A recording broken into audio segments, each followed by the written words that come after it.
His Road to Serfdom book, the one you have there, which was published 50 years ago, was really an amazing event when it came out.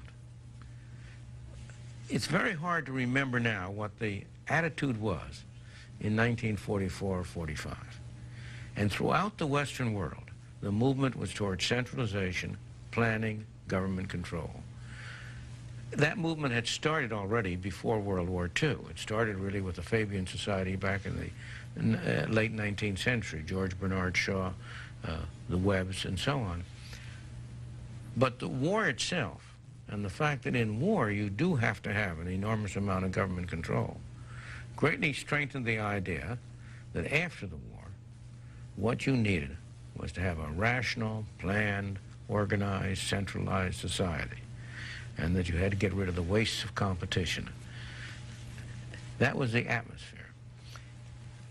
There was those of us who didn't agree, who believed in what we would call a liberal society, a free society, a 19th century liberalism. There were quite a number of us in the United States and in Britain, but in the rest of the world, they were very isolated indeed. And Hayek's idea was to bring them together and enable them to get comfort and encouragement from one another without having to look around to see who was trying to stab them in the back, which was a situation in their home countries. Everybody agrees, as a result of the experience in the West, that socialism has been a failure. Everybody agrees that capitalism has been a success, that wherever you have had an improvement in the conditions of the ordinary people over any lengthy time, it's been in a capitalist society. And yet, everybody is extending socialism. After the fall of the Berlin Wall, there were no summits in Washington about how we cut down government. The lesson from the fall of the Berlin Wall was that we have too extensive a government, we ought to cut it down. And everybody agrees. But yet, wherever you go, we have to extend socialism. The summit in Washington was about how you control, how you enable government to get more revenue in order for government to be more important, which is exactly the opposite. So socialism is guides our behavior in strict contrast to what we believe to be the facts of the world. The Road to Serfdom, the one we're showing here, was a sort of a manifesto and a call to arms to prevent the accumulation of a totalitarian state, to point out. One of the interesting things about that book is whom it's dedicated to. It's dedicated to the socialists of all parties, because the thesis of the book is that socialism is paving the way toward totalitarianism, and that socialist Russia at the time is not different from Nazi Germany. And indeed, what was it? It was National Socialism. That's where Nazi comes from. And so this was a kind of a manifesto and had a very unexpected effect. It was turned down by several publishers in the United States before the University of Chicago published it. And both in Britain and the United States, it created something of a sensation. It was a bestseller. The Reader's Digest published a condensation of it and distributed 600,000 copies. You had a big argument raging about people who were damning it as reactionary against all of the good things of the world, and people who were praising it as showing what the real status was. It's a book well worth reading by anybody, because it's a very subtle analysis of how it is that well-meaning people who intend only to improve the lot of their fellows tend to favor courses of action which have exactly the opposite effect. I think from my point of view, the most interesting chapter in that book is one labeled "Why the Worst Rise to the Top." Today, authors, and we've had them on the show, they'll cite you, but they'll also cite Hayek. Because, as I said in that introduction, over the years I've gone around and asked people who had shifted from a belief in central government, in socialism, in what today goes by the name of liberalism. What led them to shift? What led them to an understanding that that was a wrong road? And over again, the answer has been the road to serfdom. You wrote an introduction, what, 71? I wrote an introduction to a German edition 25 years ago. It was the 25th anniversary. And my introduction here is primarily the same one. It's just as applicable now as it was then. The really troublesome thing is what I mentioned earlier. Everybody is persuaded that socialism is a failure. And yet in practice, we keep moving down the socialist road. When Hayek's book was published in 1944, or just, let's take, not 44, but take 46 or 50, just after the end of the war, government was much smaller in the United States than it is today. If I remember the numbers, government spending at all levels, federal, state, and local, was about 25% of the national income. Today it's 45%. And that doesn't allow for the effect, not of spending, but of regulations. The Clean Air Act, the Aid to Disabilities Act, and so on. So that, in fact, we are more than half socialist today. That is, more than half of the total output of the country is being distributed in a way that is determined by the government. That's the regulations which determine, we pride ourselves on being a free society and having a great deal of liberty. We do compared to many countries of the world. But just consider the limitations on our freedom. You can't choose what profession to go into. You can't become a lawyer just because you want to become a lawyer. You have to get approval from the government. You have to get a license. Yeah, that's true for beauticians. It's true for plumbers. It's true for, in New York City, for taxi cab, and most big cities, for taxi cab drivers. There are enormous limitations on what we can do. And this goes much beyond the direct economic sphere. Consider the question of freedom of speech. During the 1950s, 60s, and so on, 70s, when there was a big problem of inflation, the government was making a big push about selling savings bonds. They were a gyp. That was really the amount you paid for the savings bond, you would never get back in purchasing power. If you held a savings bond for 25 years, at the end of the time when you turned it in, and including, not only was the purchasing power, because of inflation, less than it had been, but to add insult to injury, you had to pay a tax on the so-called income from it. And at the same time, leading bankers would join in advertisements in the newspapers telling everybody to buy savings bonds. And I went around and asked bank presidents that I knew why they did that. I asked them first, do you buy savings bonds for yourself? Oh, no. Is it a good investment? No. Why do you tell the public it is? Because the Treasury wouldn't like it if we didn't. They're not free to speak. Do you suppose well, I know from experience, I happen to be opposed to tenure in universities. But how many academics, the only academics who are free to speak that way are people who have permanent tenure and are on the verge of retirement. If you look at it from that point of view, there are enormous restrictions on what we can do and say, all imposed by the government. And that doesn't count the loss of freedom from the fact that they take money away from hardworking, productive people who are producing this national income and give it to people who are out of work, who are on welfare, or in prisons for that matter. It doesn't include the corruption in our personal property rights that arises through the attempt to prohibit drugs, which has led to tremendous invasions on our liberty. You can have a drug enforcement person come to your door and knock on you because some unknown person has said you're dealing with drugs. And there are many absolutely heartbreaking cases of innocent people whose rights have been violated in this way, whose property has been taken away, and who have been unable to regain it. I was I'm a very old man, and I was graduated from high school in 1928. That's a long time ago. Now, if you look at the situation in 1928,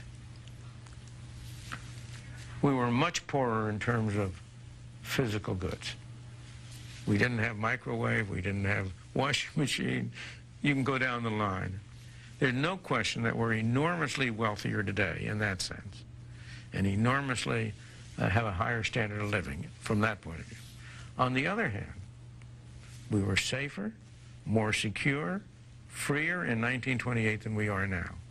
As of that time, government was spending something like 10 to 15% of the national income. The private sector, 85 to 90. Today, government controls over half the national income, and private enterprise controls only the rest. Where have all these good things come from? Can you name any of those additions to our well-being that have come from government? It wasn't government that produced the microwave. It wasn't government that produced the improved automobiles. It wasn't government that produced computers and led to the information age. On the other hand, consider our problems.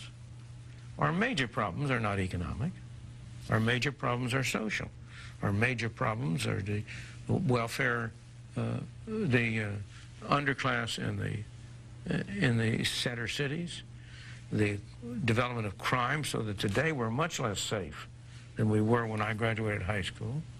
We have much less feeling of security, much less optimism about what the future is going to be like. And all of the problems have been produced by government.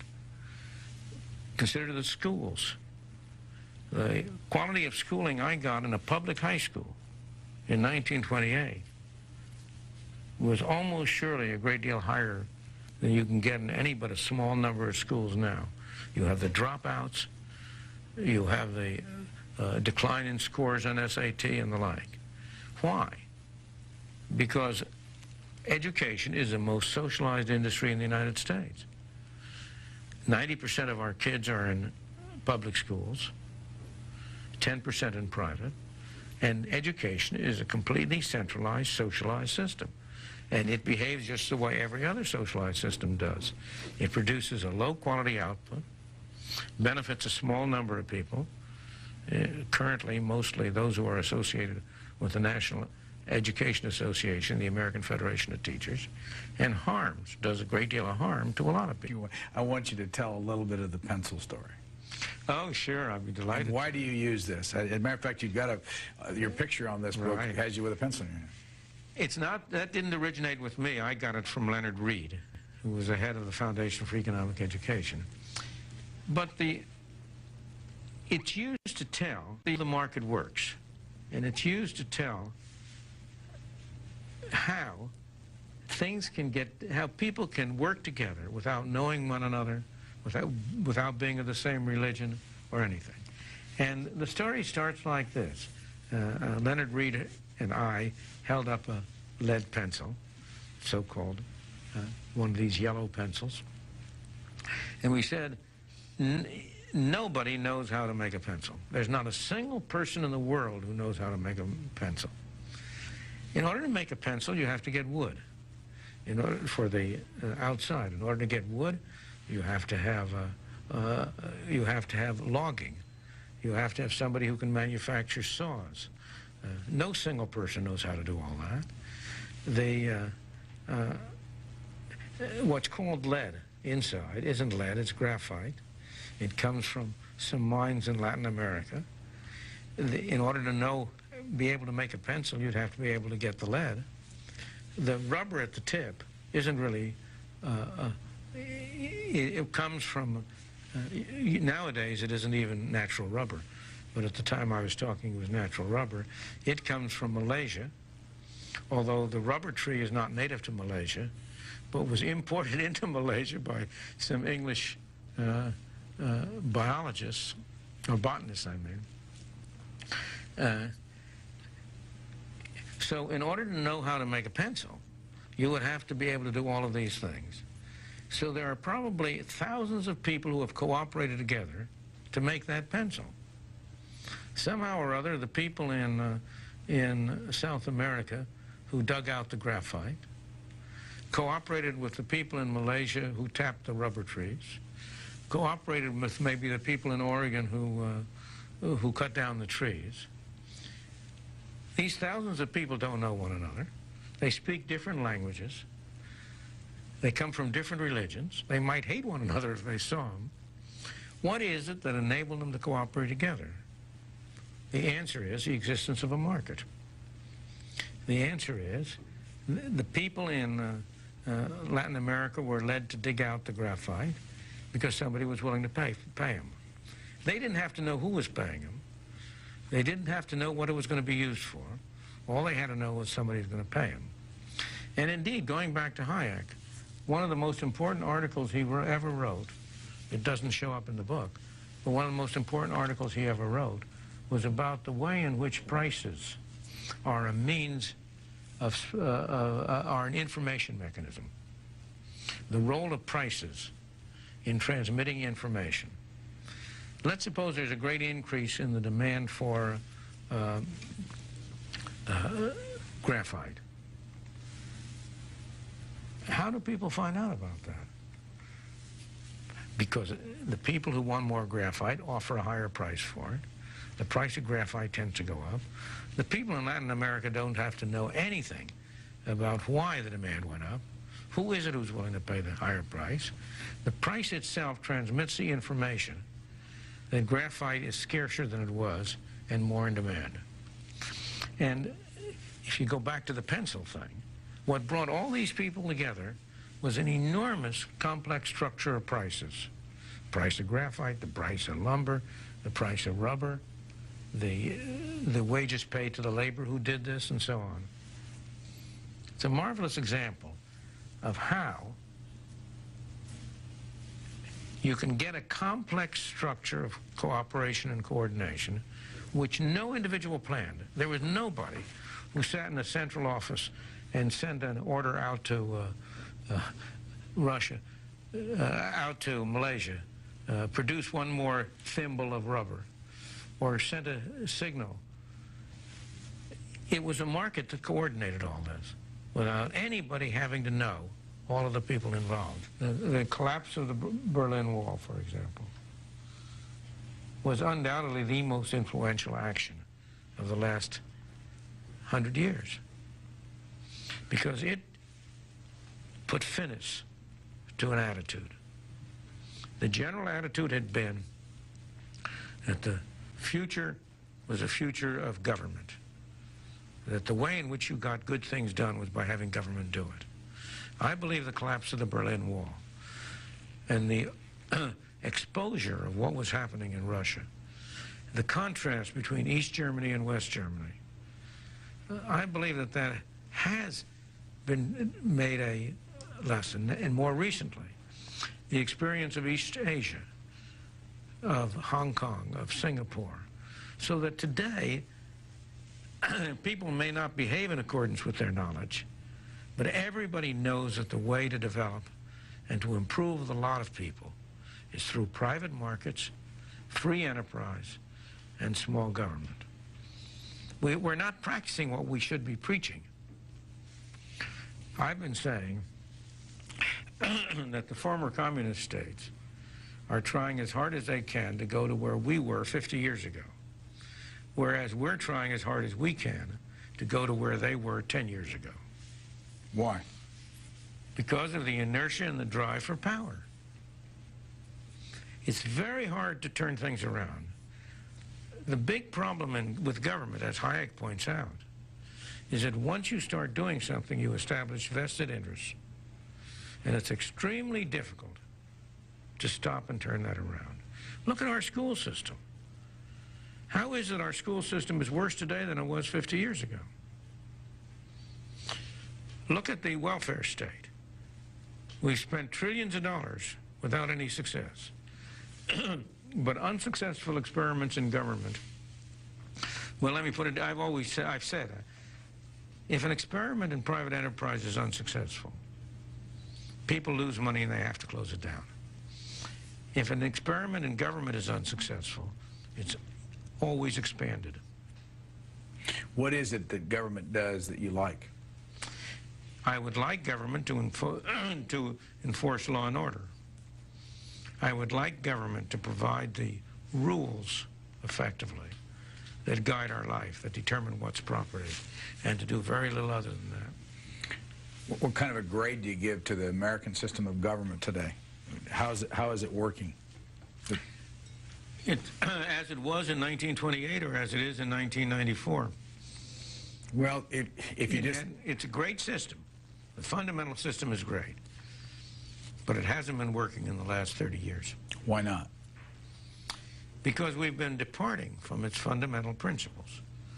The founders of our, the founders of our country believed in individual freedom, believed in leaving people be, letting them be alone to do whatever they wanted to do. But our government has been increasingly departing from those constitutional principles. You know, there's a provision in the Constitution that Congress shall not interfere with interstate commerce. That provision had some meaning at one time, but it had no meaning now at all. Our courts have ruled that anything you can think of is interstate commerce. And so the government exercises extensive control over things that it has no business interfering with. What do you think of the Federal Reserve Board today? Well, I have long been in favor of abolishing it. I think there is no institution in the United States that has such a high public standing and such a poor record of performance. What did Arthur Burns think of that? He didn't like that very much. But needless to say, I didn't hesitate to say it to him. Look, the Federal Reserve Board was Federal Reserve System was established in 1914, started operation in 1914. It presided over a doubling of prices during World War I. It produced a major collapse in 1921. It had a good period from about 1922 to about 28. Then it undertook actions which led to a recession in 1929 and 30. And it converted that recession by its actions into the Great Depression. The major villain in the Great Depression was, in my opinion, unquestionably, the Federal Reserve System. Since that time, it presided over a doubling of prices during World War II. It financed the inflation of the 1970s. On the whole, it has a very poor record. It's done far more harm than good. What do you say to the people that say and write that it's just a matter of time until it all comes tumbling down, meaning the tremendous debt we have in this country will catch up with us? The debt is not the problem. The debt is not the problem. You've got to compare a debt with the assets which correspond to it. It need not come tumbling down. Whether it comes tumbling down will depend on what we do. If we continue to expand the role of government, if we let government grow beyond limit, it will come tumbling down. But that isn't going to happen. The American people have, the attitudes of the American people have changed. And they've become aware of the fact that government is too big, too intrusive, too extensive. And I have a great deal of confidence in the American people that they're going to see to it that doesn't happen. But if you were sitting around with experts in a room and they said, let's look at the future, where are we going to, where are the problems? And, you know, because we listen every day on the radio and read in the newspapers that it's just a matter of time. Well, I think that's wrong. Fundamentally, what's been happening is that in the period I talked about from 1928 to now, We have been starving the successful part of our society, namely the free private enterprise system. And we have been feeding the failure. Government controls over 50% of the output of the country. But thank God government is not efficient. Most of that is wasted. Another one of our book notes guests in this series is John Kenneth Galbraith. Yes. If you put the two of you in a room together, which one's the happiest with what's happened over the last 50 years? Well, Ken would be much happier than I would be. Why would he be? Because he's a socialist. Why do you think he's happier, and why do you think his side's been more successful? Because the story they tell is a very simple story, easy to sell. If there's something bad, it must be an evil person who's done it. If you want something done, you've got to do it. You've got to have government step in and do it. The story Hayek and I want to tell is a much more sophisticated and complicated story. That somehow or other there exists this subtle system in which, without any individual trying to control it, there is a system under which people, in seeking to promote their own interests, will also promote the well-being of the country. Adam Smith's invisible hand. Now that's a very sophisticated story. It's hard to understand how you can get a complex, interrelated system without anybody controlling it. Moreover, the benefits from government tend to be concentrated. The costs tend to be dispersed.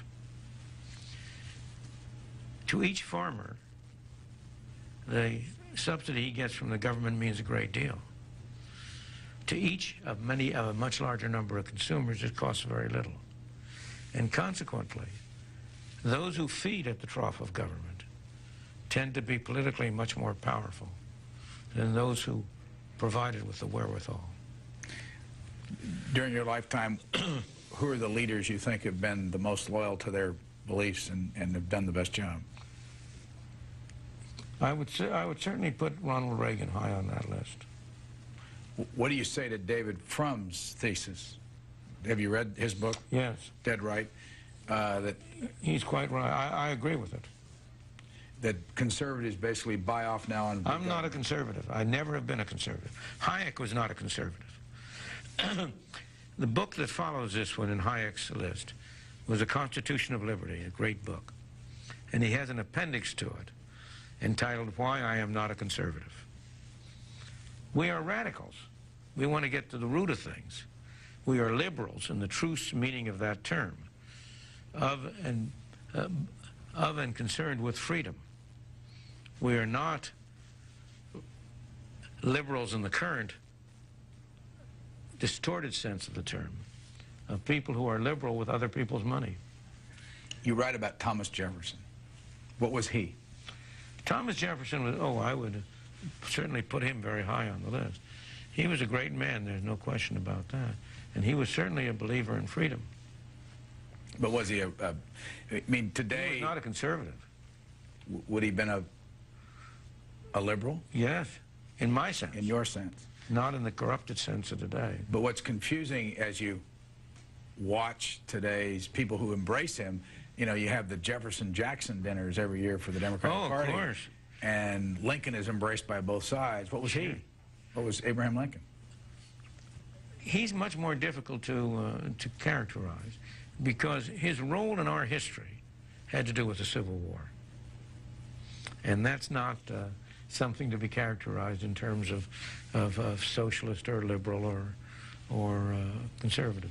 Was Thomas Jefferson a Democrat as we know the Democratic Party today? Would he be? No. What would he be today? He would be a libertarian. Member of the Libertarian Party? Not necessarily. See, I'm a libertarian in philosophy, but I'm a member, as I say, I'm a libertarian with a small L and a Republican with a capital R. Now, you supported and were close to Barry Goldwater. Yes, I was. What was he? A libertarian. What is in philosophy, not in party. What is Bill Clinton? Oh, he's a socialist. Defined as being what? As somebody who believes that the way to achieve good things is to have government do it. You can't think of a more socialist program than the health care program that he tried to get us to adopt. Now, you said earlier in the discussion, when we were talking about Rutgers, that the worst way to go is to take care of the bottom up. Not to take care of them in the sense of giving them a minimum income, but to believe that the progress of society is going to come from the bottom. So how do you take care of someone who is in the lower third? In my book, Capitalism and Freedom, I propose something called a negative income tax, of getting rid of all of the welfare programs we now have, but replace it by essentially a minimum income. But you also say that's not going to happen very quickly. Well, we're moving toward that. The earned income credit is in that line. And what will that do? What we're not going to move toward, the place we're wrong, is with all of the special welfare programs we have, food stamps, aid to families with dependent children. There are probably 100 such programs. And what I've argued is that we ought to replace that whole rag bag of programs with a single negative income tax. In your lifetime, have you ever had a theory that proved to be wrong? And do you ever go back and say, I was Oh, yeah, sure. What was it? Well, during the World War II, when I was at the Treasury, I was essentially a Keynesian, as I believed that the way to control inflation was by controlling government spending. I paid very little attention to money. Only after World War II, when I started to work in the field of money, did I come to a different conclusion. Now, I believe Keynes was a great man. He was a great economist. But I think his theory is wrong. And his theory basically stated is? Basically stated, the fundamental element of it is that what matters is spending. And what matters in particular is government spending. And that government must play a major role in guiding the society. He was a liberal in the 19th century sense, but he was also a believer in, he was also an elitist. And he believed that there was a group of able, public-spirited intellectuals who should be given charge of society.